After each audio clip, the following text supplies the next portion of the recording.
So the objective in this video would be to make a straightforward comparison between average and high-performing candidates in job interviews. First thing I'd like to talk about here would be clarity of thought. So high-performing candidates will always favor, clarity of thought when compared to fitting into a star format, for instance. The reasoning is quite simple. No one's going to pay a good salary for being able to fit into a mold or a template, right? The second thing I'd like to talk about here is intense job interviews will bring up questions that you may not be able to answer, or at least not on the spot. Now, the thing is that usually high-performing candidates will come back on track, even though they could not answer an interview question, and might even come back stronger, while average-performing candidates will remain stuck for the remainder of not just that interview, but for subsequent interview rounds, if you want, in the case of a final, or the on-site, I could say, right?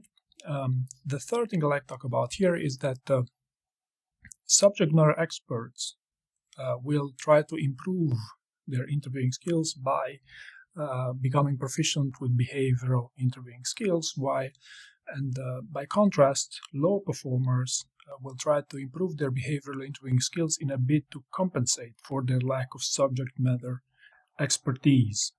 Okay, number 4 here. I've noticed a tendency in high-performing candidates to be quite paranoid about performance in general. They even after they have a story bank, even after the role play, they also like going through hundreds, if not thousands, of interview questions, just as an exercise. And there's many others where I could talk about on how people get paranoid about being good with these things.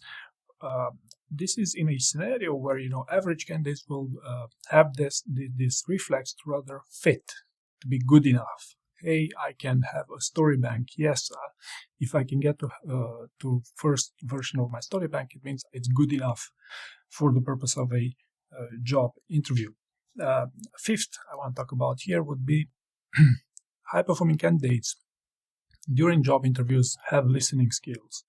Listening skills are probably sometimes more important than preparing a job interview, because if you know why the question gets asked, you're probably more likely going to give your best answer, while low performers will always be in a reactive approach to answer those interview questions as quickly as possible.